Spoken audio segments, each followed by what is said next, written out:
Halo, assalamualaikum warahmatullahi wabarakatuh. Kenalin, nama aku Anana Isna Suhaibah dan rekan aku Fitro Cahyani.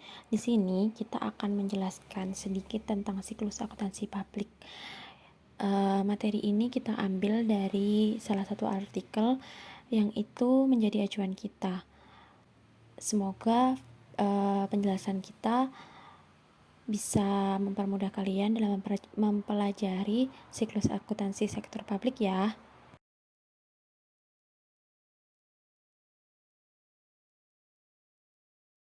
Oke, yang pertama itu ada pengertian.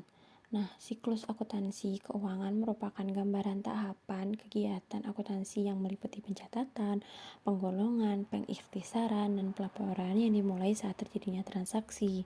Jadi, siklus akuntansi sektor publik itu sebenarnya sama siklus akuntansi keuangan pada umumnya. Namun, yang membedakan adalah transaksinya.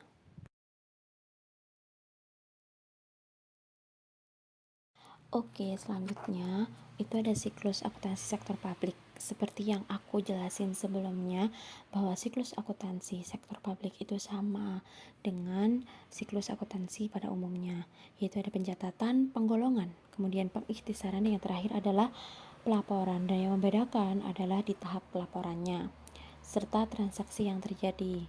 Jadi aku jelasin yang pertama, di tahap pencatatan itu langkah awal dari siklus akuntansi, berawal dari bukti-bukti transaksi, selanjutnya dilakukan pencatatan ke dalam buku yang sesuai. Kemudian yang kedua ada tahap penggolongan. Tahap ini dilakukan berdasarkan bukti transaksi. Tahap penggolongan merupakan tahap mengelompokkan catatan bukti transaksi ke dalam kelompok buku besar sesuai dengan nama akun dan saldo-saldo yang telah dicatat dan dinilai ke dalam kelompok debit dan kredit. Kemudian yang ketiga itu ada tahap pengikhtisaran, di mana tahap ini dilakukan dalam pembuatan neraca saldo serta kertas kerja. Kemudian yang keempat dan yang terakhir itu ada tahap pelaporan. Tahap ini merupakan tahap akhir dari siklus akuntansi. Laporan ini berisi jumlah anggaran dan realisasi dari pendapatan, belanja, dan pembiayaan dari sektor publik yang bersangkutan untuk tahun anggaran tertentu.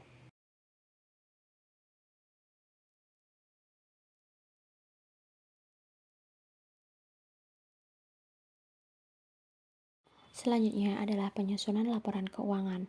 Laporan keuangan merupakan output akhir dari proses akuntansi yang dilaksanakan di sektor publik.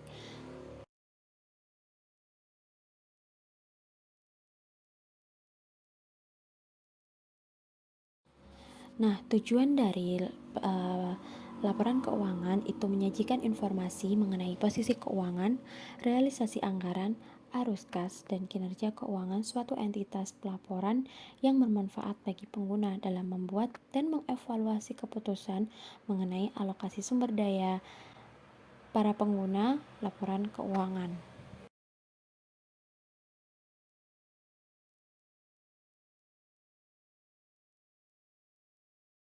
Dan yang terakhir ada dasar penyusunan laporan keuangan.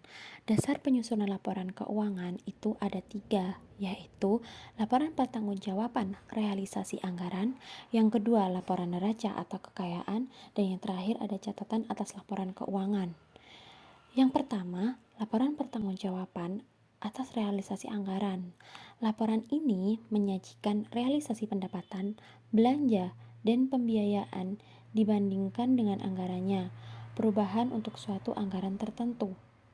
Yang kedua, laporan neraca atau kekayaan ini menyajikan kekayaan sektor publik yang pada dasarnya merupakan selisih antara aset yang dimiliki dengan jumlah kewajiban sampai tanggal 31 Desember suatu tahun.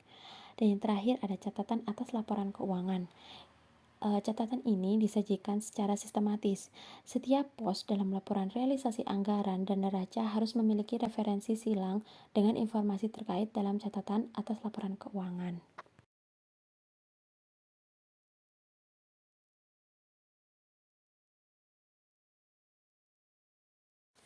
Kesimpulan yang bisa kita ambil dari materi yang sudah saya paparkan tadi adalah Pengelolaan anggaran memerlukan suatu sistem akuntansi yang sama untuk proses penilaian kinerja dan pengambilan keputusan. Sesuai dengan Peraturan Pemerintahan Nomor 71 Tahun 2010, akuntansi pemerintahan sektor publik menggunakan akuntansi berbasis akrual. Dengan ini, diharapkan informasi yang dihasilkan jauh lebih lengkap dan menyediakan informasi yang rinci mengenai aktiva dan kewajiban. Terima kasih atas perhatiannya. Mohon maaf apabila banyak salah kata. Semoga bermanfaat ilmu yang sudah saya bagikan. Terima kasih. Wassalamualaikum warahmatullahi wabarakatuh.